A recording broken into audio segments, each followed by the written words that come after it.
What's going on there, YouTube? Welcome back to another comic book video.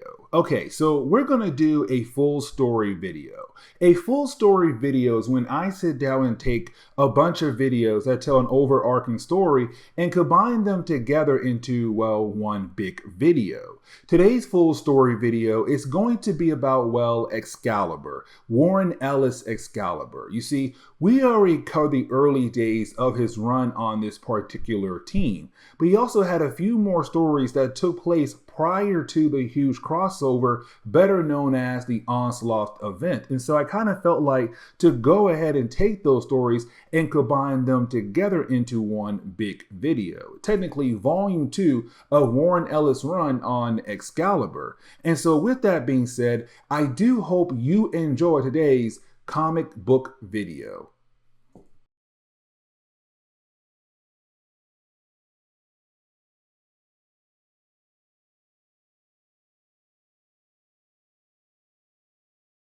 Okay, so when it comes to comics, right, as we all know, we get all these different kinds of stories because, hey, you got Marvel, DC, IDW, all these different companies, all these different characters. With all the different characters, you get all different types of stories, right?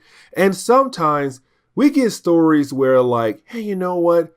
Let's just do a good old like dramatic storyline where it's not our heroes fighting against some kind of supervillain. It's not our heroes trying to save the entire world or the universe before everything ends. No, that sometimes these heroes, they gotta deal with some personal issues as well.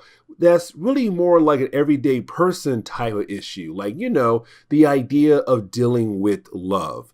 And one of those characters would be Kitty Pryde. Now, as we all know, when it comes to Kitty Pryde, she had dated a lot of characters throughout the years in Marvel Comics. But by this point, she only dated 2 characters. You got, Colossus and Pete Wisdom. But what would happen if these 2 characters meet at this point in time in Marvel Comics? Because by this point, she had just started to date Pete Wisdom and he had just joined Excalibur. But for Colossus, he was technically away. Now, this storyline was done by Warren Ellis in issues number 91 and issue number 92. So a 2-part story arc. In the first half, it's really all happy stuff. Like, for example, as we get into the opening pages for issue number 91, it's really more of Kitty Pryde and Pete Wisdom kind of establishing this brand new relationship where it's him saying like, you know what? We should go out for the night. And matter of fact, let's go ahead and invite the entire Excalibur team. And so for Kitty Pryde, it's kind of like, hey, this is great. A new beginning in her life where she finally has somebody in her corner again, because for Colossus, by this point, he had left the X-Men. He had joined Magneto's side, the Acolytes. Now, by this point, Avalon is no longer around, but he did not rejoin the X-Men. And so for Kitty Pryde, she was still single and she found somebody. But either way, it's Pete and Kitty kind of agreeing on the fact that they all should go out for the night as a team. So you have Pete Wisdom invite Moira Taggart. And for me, she needs a day out because this girl on this time in Marvel Comics, she had the legacy virus. Now, for Warwick Campbell, who was technically part of the Excalibur team, he's kind of put on the sideline. The reason why, because in our last Excalibur video, the dude had built some crazy interrogation room with all these different lasers. And unfortunately, his leg got cut off. So he's kind of on the sideline at the moment. And so for Moira, though, it's kind of like, hey, you know what? I do need a night out. The legacy virus, Warwick Campbell, let's go ahead. I'll be there. And for Kitty Pryde, she goes out of her way to invite Captain Britain and also Megan. Now for me, seeing these 2 finally happy again is like beautiful because for a good period of time in Marvel Comics, these 2 were going through the ringer. Like, yes, they were still that powerful couple in Excalibur Comics, but like, there were a point in time where they were trying to fight their way back to that certain point where they were both happy. But either way, it's them saying like, hey, you know what? Let's go ahead and go with Kitty Pryde and Pete and also more to have some fun. So like Wolfsbane and Douglock, they also get invited as well. Now, technically for Wolfsbane, the only reason why she's here because Mormont Taggart was her adoptive mother who also just got the legacy virus. So she wants to be there for her mother, but she also got invited for this night out into the town, really to a bar. Now, the only couple at this point in time that seem to have some kind of issues would be Nightcrawler and also Amanda, where technically we're kind of left to wonder what's going on with them. But you do have Kitty Pryde say like, hey, you two gotta come with us. We're going to a bar that Mora knows about. This should be a fun night for everybody. And it's kind of cool because on their way over to this bar, we kind of learned that, it's funny for me, but we kind of learned that for Brian Braddock, the aircraft they use to travel across the world is kind of like drunk driver proof, where technically if someone does get too drunk and they have to use this aircraft to get back home, and guess what happens? This aircraft is set to autopilot and take them back home, which for me personally is like really great. But either way, you do also have Wolfsbane find out that her adoptive mother, Mormont Taggart, that their family used to own a bar that now belonged to somebody else. And the reason why this is so big because for Wolfsbane, like she had a father who was a priest. And with him being a priest, there were some dark things going on with his type of character in the world of X-Men comics with the whole idea of her being a mutant because he believed that mutants are the devil's work. Either way, to hear the idea that her adoptive mother family had a bar, she's kind of like, wait a second, I never knew this at all. And so the next few pages are really more of us kind of seeing our heroes arrive at the bar and being able to get different kinds of drinks. Now, for Mormont Taggart, she does know the bar owner and his daughter. And we're kind of left to wonder where in that area, how she actually knows the people. But when it comes to Mormont Taggart and the rest of the crew, they're having a good old time. Now, for me personally, I thought we're going to see Nightcrawler get a new girlfriend. I don't know, like there were two panels where he was kind of looking at the bartender and she looked at him. I'm kind of like, yo, is he going to leave Amanda behind for this brand new woman? Apparently not. But either way, the night is going great for our heroes. Now, for the rest of the team, they kind of want to know like, okay, hey, Kitty, Pete, how in the world did this happen? Like, are y'all for real right now? Are y'all a couple? And you do have the two characters saying like, yes, we are a couple. And everyone is happy for them. Now, for the guys, yeah, they're happy, but also kind of like being those big brothers for Kitty Pryde because they do follow Pete in the bathroom, right? And they tell Pete like, hey, listen, we love the idea that Kitty is happy. We love the idea that you're the reason why she's happy. But we're going to tell you right now, in some kind of way, you hurt her, we're gonna hurt you. I'm like, man, that's kind of scary, but at the same time, I'm kind of like, we want to make sure that she is protected. Now, I feel like this conversation has been had a different type of way, but either way, Pete does get the message. Now, I'm gonna go ahead and skip over to the ending for the first chapter, right? Because you do have everyone get back over to Muir Island. When they do, everyone is happy. There's couples kissing, making out, holding hands. Everything is going great. But for Pete and Kitty, they kind of want to spend more time alone outside the lab, right? And so while they're doing that, well, somebody else had just arrived at the island looking for Kitty Pryde. And that would be Colossus. And so this kind of leads into the second half of this story, where for me personally, I kind of find this a tad bit funny. And the reason why, because, okay, you have Colossus just standing there watching Kitty Pryde make out with Pete Wisdom. Now, the way the art was kind of drawn out, for me personally, I'm kind of like, hey, you're going to tell me no one saw this tall metal man watching his ex-girlfriend make out with her brand new man? Like, no one saw that at all? But either way, once you do have Kitty Pryde go in, she talks to Meg about how great Pete Wisdom is. You then have Colossus say, you know what? Let me go ahead and attack Pete Wisdom. And the reason why, because to Colossus, it's kind of like he came here to Muir Island to reestablish where he left off at with Kitty Pryde, where technically it was a breakup. But he was kind of hoping that with that breakup ending in a bad way, they could talk things out and go back to how it was in the early days where they were somewhat a couple. But the problem is Kitty Pryde had moved on. She found somebody else, somebody where it does seem like she's happy.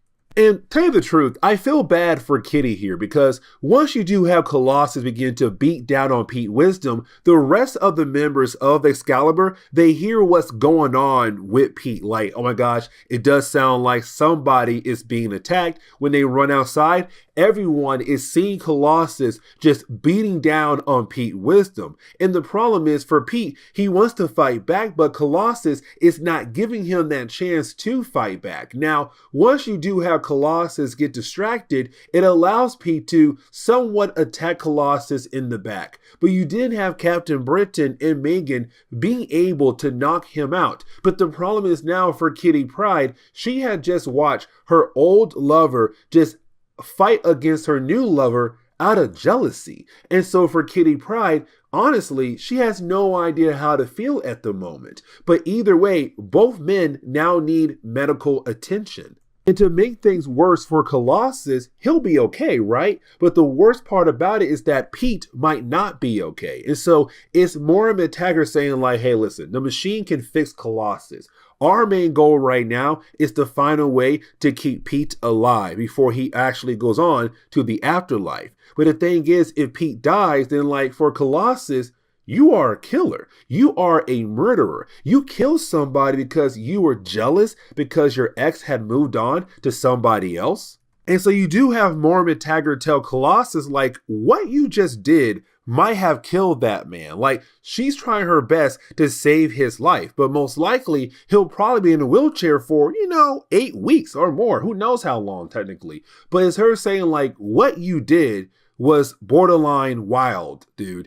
And so she walks away. Now, as she walks away, Nightcrawler walks into the room. And for me, this is great because for Nightcrawler, he is Colossus' best friend. Like, he's in Colossus' corner. And so to see his best friend act like that, it's him saying like, I think I know what is your problem. Like, first off, you did have some brain damage done a long time ago. But then after that, in a very short, and I mean a very short period of time, you had lost your entire family. Your brother committed suicide. The Russian government killed off your parents. Your sister had died by the hands of the legacy virus. You had so much trauma done for you that you honestly did not have the chance to sit down and kind of work your way through all the trauma that you had experienced. And so for you to come back here, you saw Kitty Pryde and you saw her as she moved on to somebody else. That right there was your breaking point. That right there was when your mind just snapped and you said, you know what? Enough is enough. And for Colossus, he kind of realized that Nightcrawler is right. He's like, man, I did not sit down and try to process what had happened to me over a short period of time when it came to my entire family. And so, yeah, now it's Nightcrawler saying like, listen, the best way to kind of work things out for you is if you stay here with us and join Excalibur. So for Colossus, he will be joining the team. The last conversation that Colossus has is with Kitty Pryde. And for me, we knew this was coming because for her, she's kind of like, okay, listen, I get the idea that you went through a lot. I get the idea that you still believe that we still have something special in a way where it's like, you thought you can come back here and just win me over so easily. But the thing is, you left me for somebody else. Now, for me personally, I'm kind of like, he didn't technically leave you for somebody else. I mean, you could say that because he did have a short thing with Callisto, but like, not really. But either way, it's her saying like, if you still cared for me, you would allow me to grow up. You would allow me to be happy. You would allow me to have a life. And so it's her saying like, yeah, What we had in the past, that was great, but you left me. You moved on. It's not fair for me to stay single while you're able to go on your life and experience different types of things. It's time for me to also experience things in my own life as well. And so you do have Kitty Pryde walk away. And so we're kind of left to believe that things have kind of worked out between these two characters, but only time can tell because now her ex-boyfriend and her current boyfriend are both on Excalibur.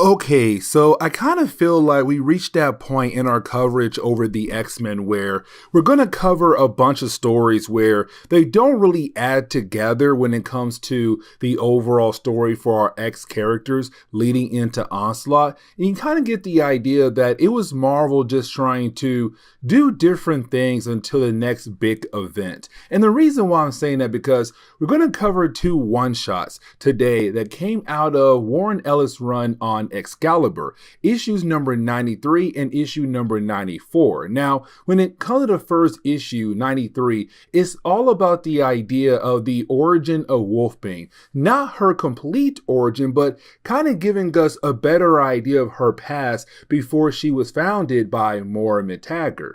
And really, when it comes to issue number 93, it does kind of pick up where our last video left off at. You see, in our last video, Colossus kind of saw Kitty Pryde kissing on Pete Wisdom because around this time in Marvel Comics, Kitty Pryde had officially moved on and she found somebody else, Pete Wisdom. And so for Colossus, he hated the idea that he came all the way over to Muir Island to win the heart back of Kitty Pryde to only see her be with somebody else. And so he fought against Pete Wisdom and beat the guy down pretty badly. And so in the opening pages of this book, it's really more of us just seeing, Pete Wisdom right now in a wheelchair, but also kind of re-establishing the fact that Kitty Pryde and Pete are still a couple. But after all of that, you do have Pete Wisdom be taken away by Moira McTaggart. And the reason why, because, well, when it comes to Pete, he did play a prank on Moira. And so for Moira, it's time for her to get revenge against Pete Wisdom. Now, while you have Pete be taken away by Moira, you have Kitty and also Megan go on a walk. Now, on their walk, they run into Wolfsbane. Now, around this time in Marvel Comics, when it comes to Wolfsbane, she was technically part of Excalibur, but at the same time, she was kind of there because her adoptive mother, Moira McTaggart, was currently dying from the legacy virus. She wanted to be there for her mother. Now, for Wolfsbane, she does inform Kitty and also Megan that she saw something far away, but having a hard time figuring out what she had saw. Now, around this time in Marvel Comics, when it came to Megan, her powers had truly evolved like leap and bounds. And so now she's able to easily tap into the elements of the earth, where then she's able to inform Kitty and also Wolfsbane what she had just found out. There was a fire nearby. That is what Wolfsbane had saw. But also for Megan, she realized the person there is a mutant, and they're the reason why a fire is there currently. And so you have our young heroes head over to the location where they find a young mutant named Bridget. Now, this is the only book she ever appears in Marvel Comics, but when it came to Bridget, she had lived a normal life until she had moved to the city known as Kinross. Now, when she had moved to that city, that was when her powers had fully manifested. And that right there was a major problem because she was part of a church. Now, she did her best to hide her abilities, but unfortunately she was caught by the Reverend Craig. Now, when it comes to Craig, he is the father to Wolfsbane. And let's not forget, he made her run away because he basically labeled his own daughter as devil's work because he believes that mutants are the work of the devil. And so when it came to Bridget, once he caught her use her abilities, he was kind of like, no, you're a mutant. You are basically part of the devil's work and you need to leave the church. And so she came to Forest to kind of get some quiet time alone, but to also use her abilities in peace because she was so angry with what happened to her. Now, once you do have her inform Wolfsbane what exactly happened to her, thanks to Craig, you have Wolfsbane realize that she is talking about her father. Now, this is Warren Ellis kind of building on the past of Wolfsbane here. Really, when it came to other writers before him, like Chris Claremont, they did a good job when it came to building up on the origin of Wolfsbane. But for Warren Ellis and also other writers after him, their main goal is to kind of add more pieces to her origin. And so when it comes to Wolfsbane here, she does go pay a visit to her father. Now, when it comes to Wolfsbane, her main goal is to close this chapter of her past with her father, because her father was a horrible man to her. And matter of fact, he was part of a lot of her nightmares when it came to her leaving him and going with Moira McTaggart. But for Wolfsbane, it's also her telling us that she knows about her father, that he's not truly a man of God, a man of the church. And the reason why she is saying that, because for her father, he used to hang out with a lot of sex workers, especially one, being her mother. Now, when it came to her mother, she died giving birth to Wolfsbane. Now, for Warren Ellis, he's also telling us that for Wolfsbane, she has no idea how she had ended up with her father, because her father was not with her mother at all when it came to her giving birth to Wolfsbane. And so she has no idea how she had ended up with her father. Now, for Warren Ellis, he will go down the road in later chapters and revisit the past of Wolfsbane to kind of give us those answers in later books. But really right now, it's more her saying like, I'm done with you. I'm done hating on you. I'm done with you trying to control my life in different types of ways. It's time for me to go ahead and move on.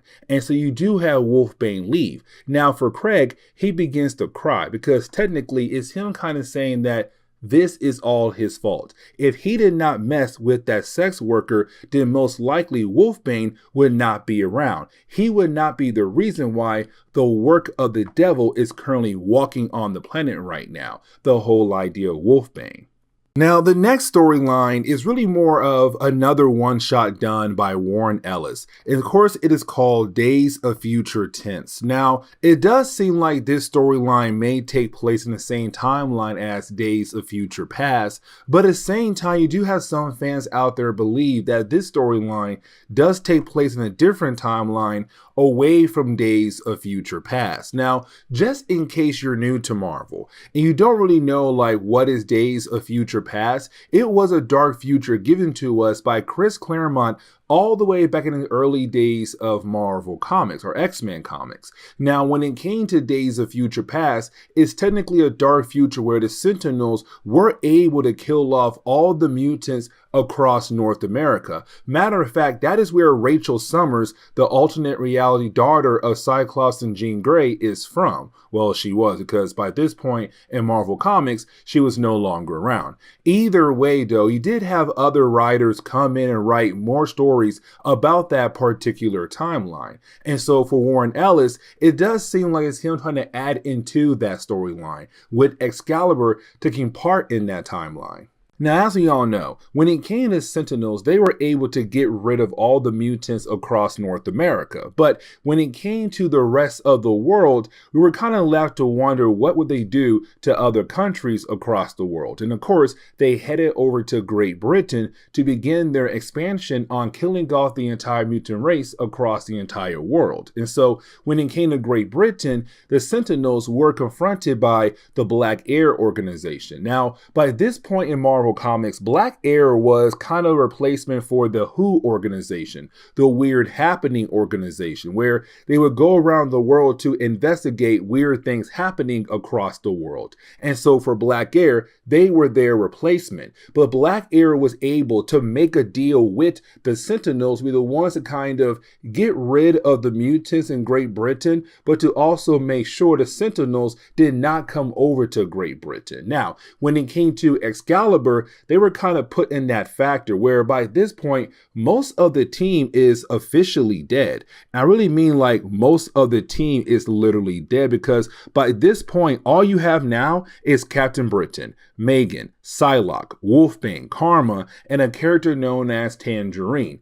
That's really it for the entire team of Excalibur. Now, for Warren Ellis, it's also him trying to basically build up on the character known as James Braddock. Now, James Braddock is the father to 3 kids. So the main 2 in this book are Psylocke and also Captain Britain. Now, we're being told by Warren Ellis here that for James, he comes from a different reality. Now, unfortunately, that whole idea, that whole concept will not be touched on until later books down the road. But apparently, when he came to this reality, he made sure that he was somewhat prepared. And so what he did was he kind of built this underground base underneath the home of the Braddocks. And so for Excalibur, when they had left Muir Island, they came over to this base. Now, with all that being said, by this point, Excalibur is being led by a character known as Pete Wisdom. Now, for our heroes, their main goal is to find their missing teammate, and that would be Douglock. Now remember,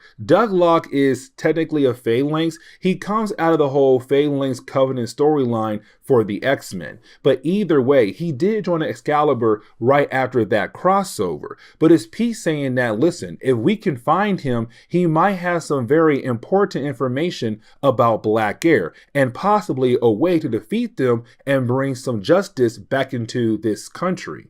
Now, the rest of the story is truly messed up because you do have our heroes head over to this Black Air facility. Now, when they do arrive, you have our heroes realize that the walls are alive. You have these constructs begin to take form of the Brood. Now, you do have our heroes trying their best to fight against these constructs, but while trying to do that, you then have our heroes find out where Douglock being held at. Here comes the big problem. You see, Douglock, he was captured by Black Air. What Black Air did next was they began to study him, dissect him, and made him part of their operating system. And so technically, the constructs earlier that our heroes had found, they were fighting against, that's all part of Douglock. And technically, this was a trap. And so for Excalibur, the heroes who went on that mission, unfortunately, were most likely killed off. And the book kind of ends on that note. I mean, not really, because we do jump back over to the main Marvel Universe timeline where we pick up with Brian Braddock. For our Captain Britain, he was technically lost in time. You see, he was kind of just out there in the time stream going back and forth between time. And so with him doing that, he had experienced a lot of different things. He has seen a lot of different things. Unfortunately, his mind is a regular human mind, not really able to kind of handle what he has saw in the time stream. And so occasionally when he go to sleep or possibly just walking around, he gets these visions. And these visions, or sometimes dreams, are things he saw in the time stream of different things happening in different realities. So all that right there could technically not be part of the Days of Future Past timeline. But at the same time, though, he saw what happened to those people in that reality. But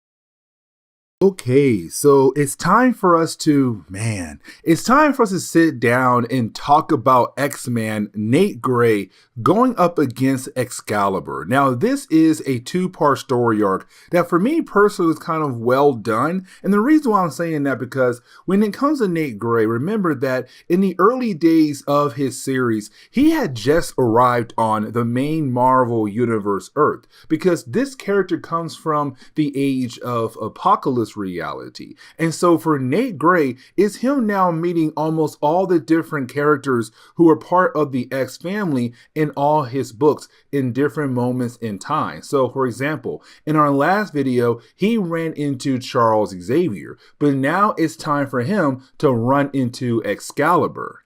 And the reason why he's heading over to Muir Island is because for Nate Gray, he kind of realized that sometimes when using his powers, he does feel completely drained to the point where he's not really able to continue on to use his abilities. Now, he also heard about the legacy virus. Now, remember, the legacy virus is killing off mutants left and right, and technically it's now going after humans as well, even though we only have one human case at the moment, and that would be Moira Taggart. But for Nate Gray, he believes that the reason why he's getting exhausted or possibly getting weaker is because he might have the legacy virus. And so Rogue told him, like, hey, if you head over to Muir Island, most likely Moira Taggart could be able to help you to figure out what's going on with you.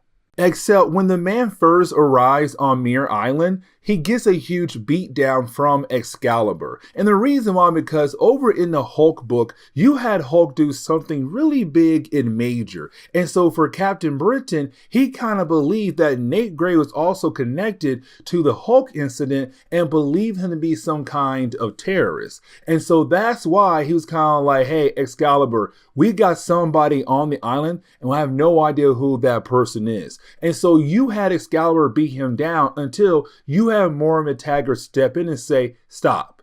This man is our guest. I knew he was coming because Charles Xavier had called me up. And so now it's time for Moira Taggart to begin to work on Nate Gray. Now, once you do have Nate Gray wake up, he does talk to Moira Taggart about why he's there on Muir Island. And he does tell her, like, hey, listen, I kind of feel like the legacy virus inside of me because every once in a while, when I try to use my abilities, I get these major headaches, but also I feel completely drained. I feel weakened. And so for Moira Taggart, being one of the few experts on the legacy virus, she agrees to help him out. But first, the dude needs to eat and relax a tad bit. Now, we also learned that Mr. Sinister is also looking for Nate Gray as well. Now, for Sinister, he does call up a character known as Trinity. Now, for Trinity, we met her a while back in our coverage over the X-Men. You see, she has the ability to absorb the energy of a dying person and turn that energy into a blast. Now, Sinister was able to help her, but he also kind of hooked her up into his entire system to collect information across the entire world. And so for Sinister, he's kind of wondering, has she heard anything at all about Nate Gray? Now she lies here and says, no, I have not heard anything at all. But the reason why she lied is because she wants to use Nate Gray as a way to break away from Mr. Sinister. But as we get back over to Moira Taggart and also Nate Gray, we see Moira being able to finish Nate's test. And we do kind of find out, no, he does not have the legacy virus at all. But the questions are still there. Like, why in the world does he get weak after using his abilities? Why does he get major headaches after using his abilities? So many questions left up in the air. Now, once you do have Moira say, you know what, go ahead, get some rest, get some food. I will look over your test to see if I'm able to find the answers to our questions. Now, as he does leave her lab, he kind of realized there's somebody else, another mutant locked away. He's kind of wondering, like, why is there a mutant locked away for? That right there seems weird to me. But then he goes outside and he finds Wolfsbane.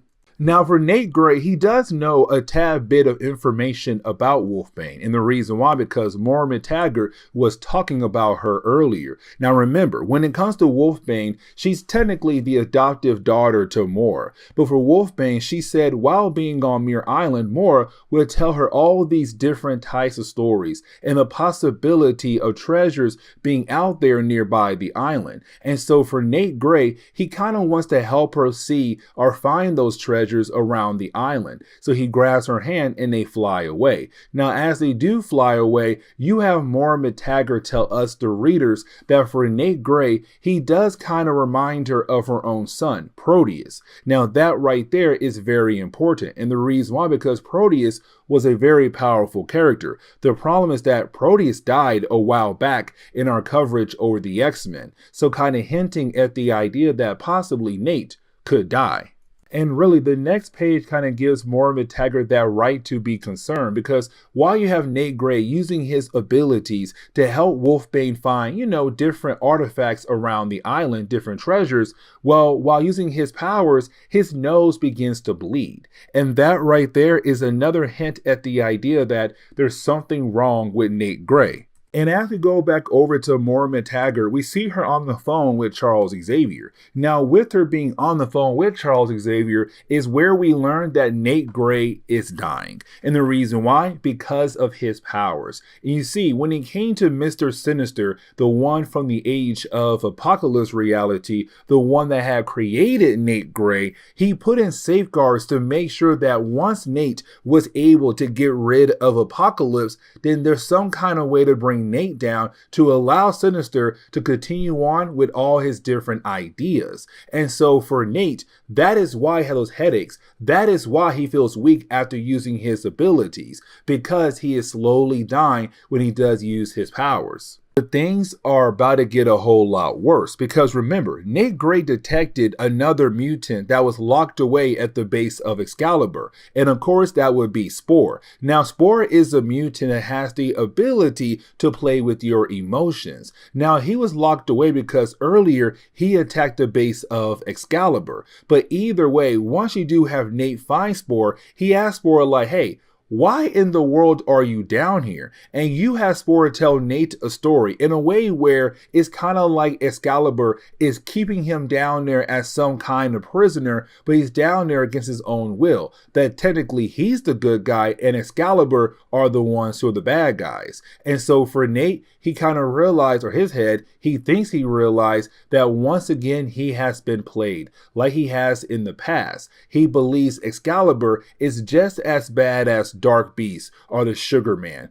or even as the X-Men. And so you have Nate head right over to Moira McTaggart. And this is the perfect example of the idea that Nate Gray, with him being created in a lab by Mr. Sinister, he honestly does not have a lot of life experience. And the reason why I'm bringing that up because he's jumping to conclusions before he has all the pieces. You see, when he goes over to read the mind of Moira McTaggart, he finds the right pieces of information to make him believe that Spore is correct, that Spore is the good guy and Excalibur is the bad guys. But the problem is that he did not try to talk to Moira McTaggart to get a better idea of what's actually going on. Because of him being irrational, he begins to attack her. And so for Nightcrawler and Colossus, while they're outside talking to one another, they just watch her entire lab get blown up, kind of wondering, did Nate Gray just kill off Moira McTaggart? Now, the second half of this storyline does take place over in Excalibur issue number 95. We're getting very close to issue number 100, but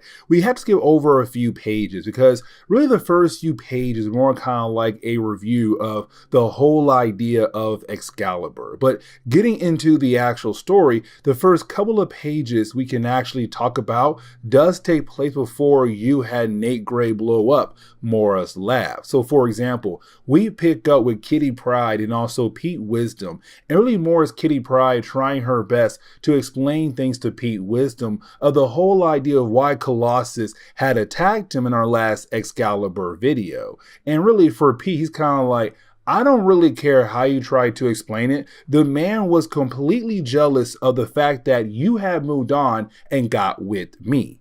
And speaking of Colossus, we do jump over to him and Nightcrawler, who are currently just outside talking to one another. And for Colossus, he kind of realized that nobody on the team is really trying to talk to him except for Nightcrawler. And really, it's more Kurt saying like, dude, you just attacked one of our team members because you were jealous. Like, give it some time. Don't worry. Sooner or later, the rest of the team will come around. Now, while you have the two characters talking to one another, that is when Moira's lab blows up. So now we have caught up and we're back in the present day. Now, really, the rest of the book is really more of Nate Gray kind of realizing that he's at the wrong here, because you do have Moira McTaggart saying like, dude, You're being irrational. You're not really trying to sit down and figure out what's going on. You hear one piece of information, you take that one piece of information and you run with it. And you do have more explain what is actually going on.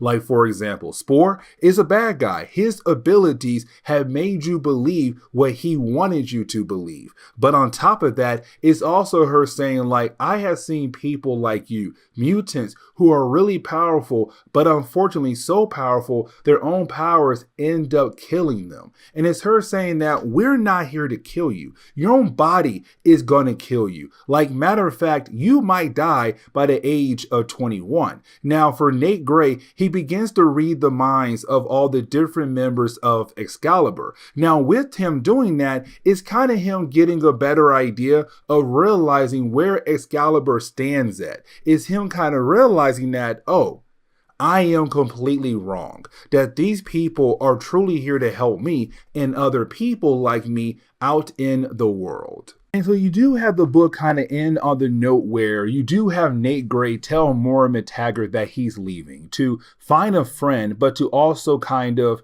build on his life experience, which honestly is completely zero. But it's really more him saying, like, he is sorry for what he did, but he needs to understand what kind of person he is and what this world is truly like. But this is where we're going to end today's comic book video. So please leave me a like down below. And guys, see y'all next time. Later.